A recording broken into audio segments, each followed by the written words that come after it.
This video is brought to you by Squarespace, the all-in-one platform to build your business's online presence. What are you working on? What am I working on? Yeah. This is that John Deere axle we have to grind down for an undersized bearing. The other day you gave me that round to it, so I thought I'd finally get around to doing this axle.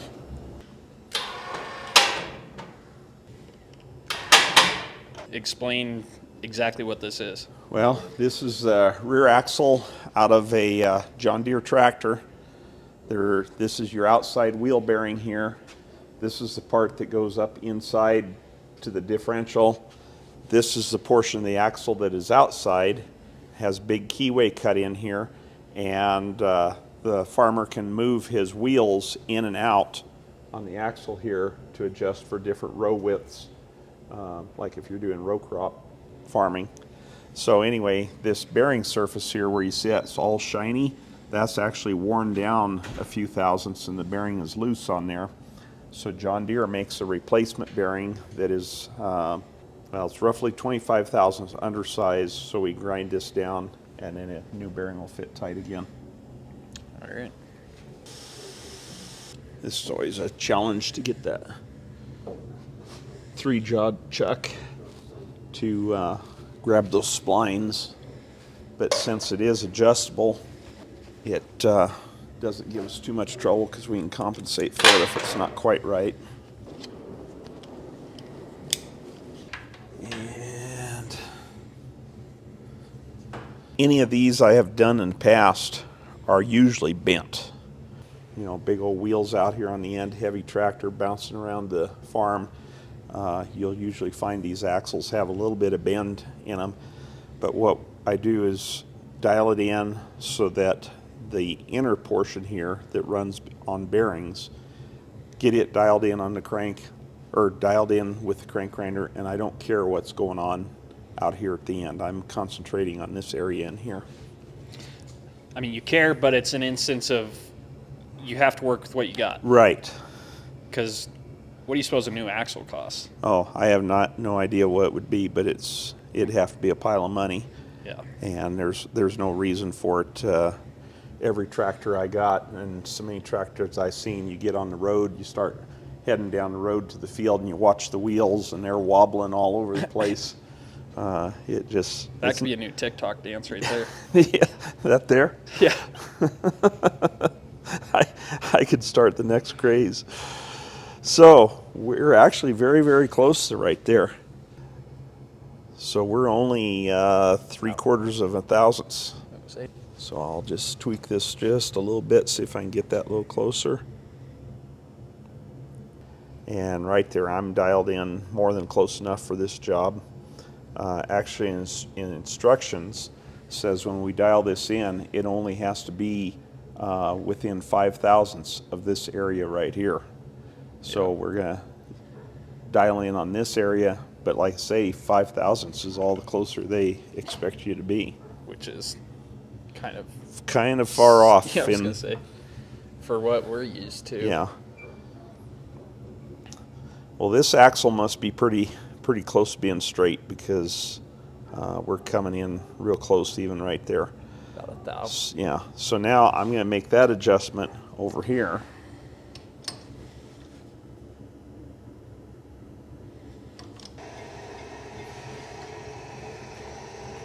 There.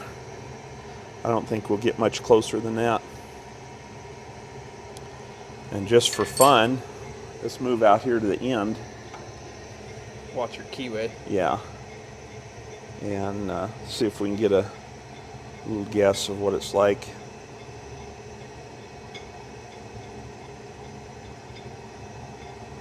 We're probably about 15 thousandths.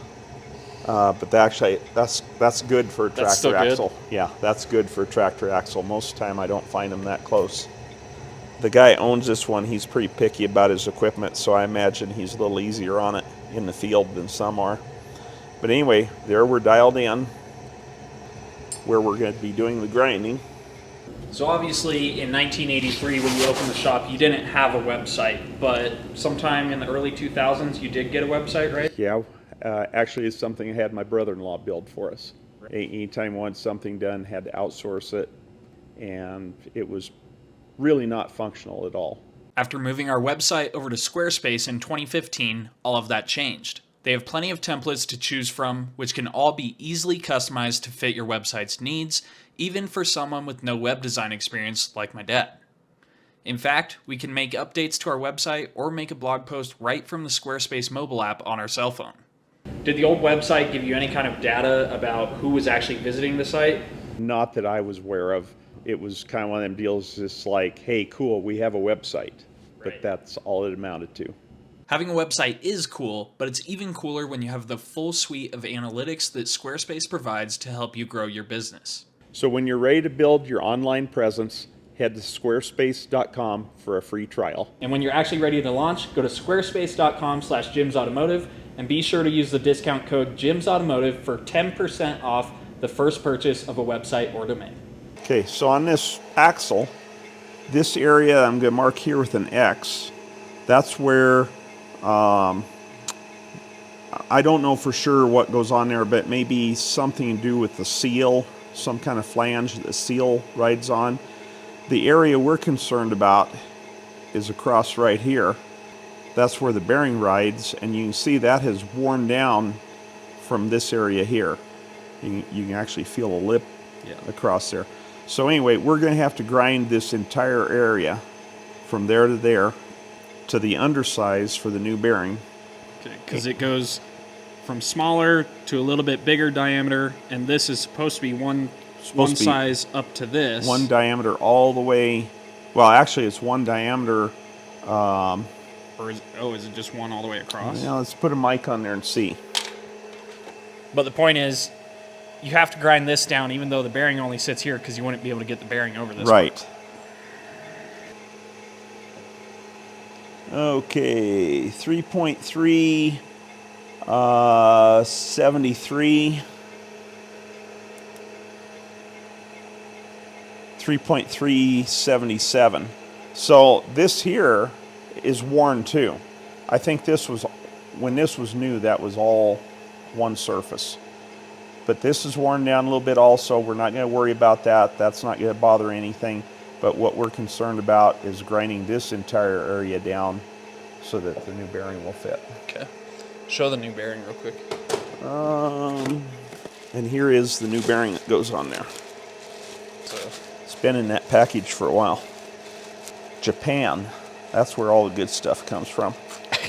NTN bearing, made in Japan for John Deere tractor. Needs to be able to go on there.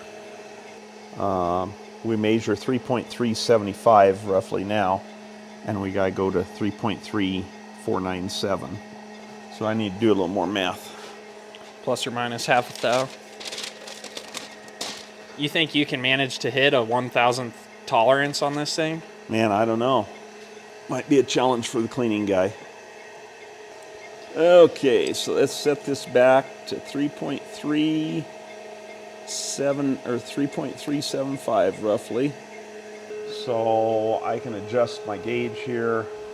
5, 10, 15, 20, 25. Roughly when I get close to 0 is where we should finish. This wheel is a little bit narrow, so I'm going to have to make at least 3 cuts to get this entire piece off. I was going to change and put a wider wheel on, but I started looking, and at best I'd still have to make 2 cuts. I'm like, nah, it's not worth the time to change the wheel. We'll just do it with this, make 1 extra cut. I'm going to start grinding, and I'm going to sweep over so I take out, you can see this line that is between this seal flange that goes on here and where the bearing goes, and I want to stop about in the middle of that. You should throw the rag in the wheel and see what happens. Let's not. Don't let the intrusive thoughts win, people. That enough for you? Because we'll Yeah. be able to see the other when I start grinding anyway. I forgot that kind of messes with your Arnold gauge too, so maybe don't put the Arnold gauge on until... Yeah, until we take that off.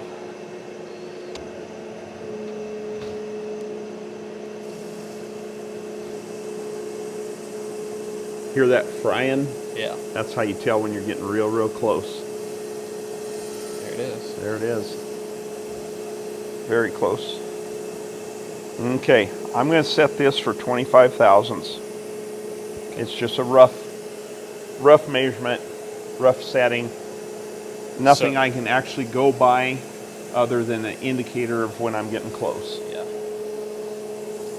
So we'll take a little more here, and I'm going to bring my steady rest up under it.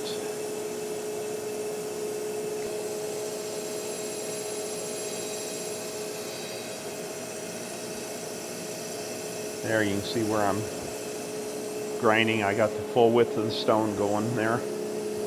And it may be hard to see on camera, but I can still see my line of where the gap between the bearing and the seal surface here. And I'm going to sweep over just a little bit so I clean up about half of that. I'm going to split the difference on it. Real quick, guys, it came to our attention that over 80% of y'all aren't subscribed, so be sure to hit that subscribe button as it really helps us out for our future videos. Okay, right there is as far as I'm going to go that direction with the wheel. Okay. So the right-hand wheel feeds the stone into the workpiece. The left-hand wheel traverses it relative to the stone. Yeah. Do you know how many comments we're going to get when they see what you just did? Well, I need a rough measurement. Figure out within a half an inch where I'm at there. So we're leaving roughly a half an inch of surface there. Okay, let's measure, see where that took us to. 3.371. Yeah, let's go 3.3711. I have 21 4/10 to go. To be right in the middle? Yes, because it's plus or minus a half. Let's take this down a little bit more. I'm going to set this to the 21.4. Let's take it down to what I think will be about 10 thousandths to finish size. Okay, I'm going to have to measure that again. Let's put old Arnold on here and see what he has to say about it. So yeah, we're by Arnold right now 8.5, but I don't know if I have it set exactly right. So will you take it to finish and then come over on another one and take it to finish? Yeah, I'll go ahead and take this to finish and then move over. So I'm going to back off, come back out of here. Let's measure it.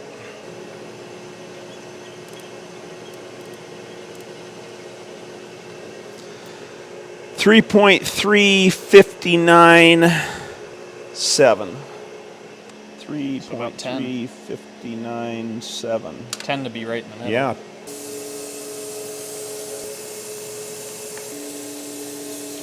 So right there you were using the little button to move 2/10 at a time. Right. Because what did you say, you snuck up on about 2 thou? Yeah, I want, if I'm where I think I am, there will be 2 thousandths left here to grind. Okay, 3.351.4. 17 tenths? 17 tenths to go. Oh, the foreigners are going to love that one.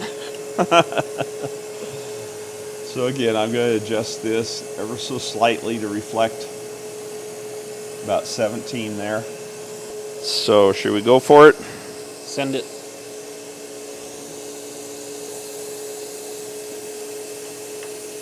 And I'm just going to do it off the button here.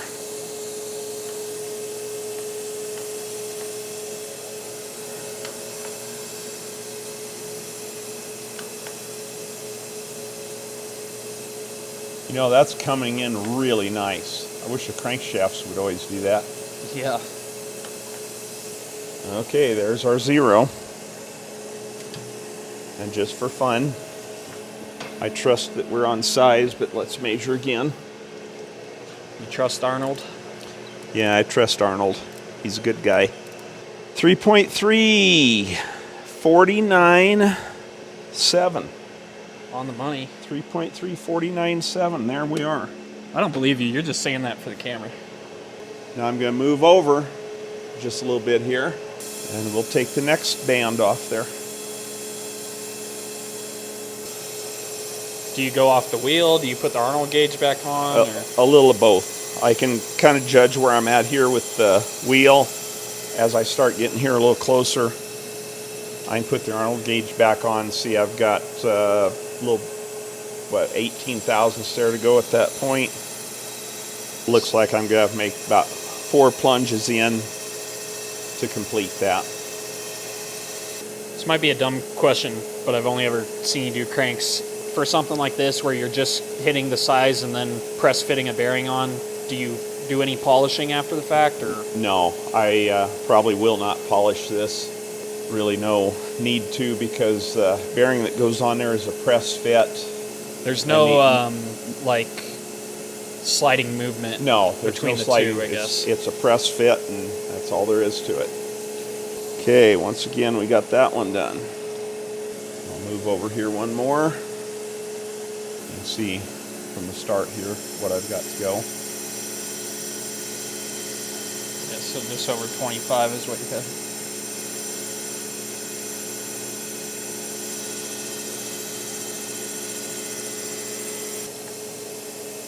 Okay, we're down to less than 1/1000 there.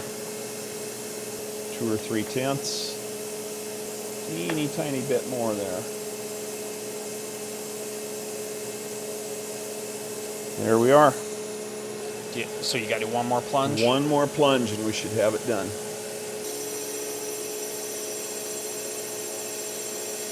Very close.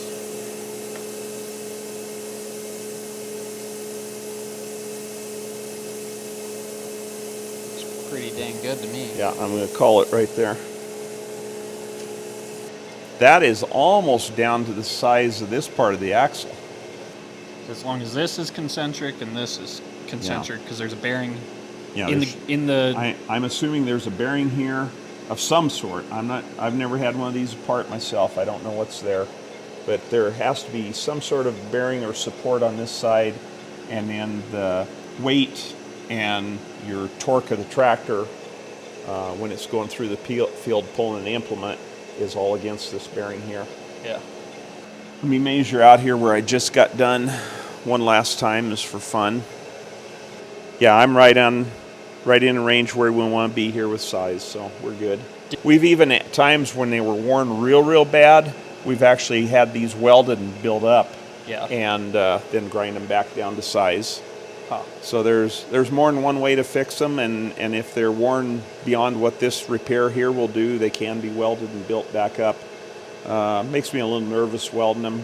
Feel like could cause it some stress in there where it might break later on, but you know, sometimes you do what you got to do. Yep. Are these some kind of locator for when you're moving stuff in and out? Or? Yeah, I don't know. Personally, I have Chalmers tractors. I've never worked on John Deere here. I don't know if they have some kind of a gear mechanism. Yeah, that's kind of what it looks like. Helps you roll the wheel in and out, or if that's where maybe a bolt goes through there, or a pin goes through to hold it in the right position. Somebody will know and tell us. That keyway keeps the hub from slipping on the axle. Yep. But I'm assuming this has something to do with helping you roll that big wheel in and out on the axle, or there's some sort of a pin that locates in that to keep the wheel positioned at the right width. Yeah. What on your tractors does it have? On my tractor, it has the keyway. On the Chalmers, it has the keyway, and then it's a hub that I think it's kind of a split tapered hub that as you pull it tight, the taper pulls it in tight around the axle and locks it so it doesn't slip. Huh. Yeah, they're pretty, all that kind of stuff's pretty heavy duty. It's not much fun to work on. Yeah. So anyway, that one is done. All right. We can take that out of here and call the customer, and hopefully everybody's happy. Which toe do you want it dropped on? Guess my left.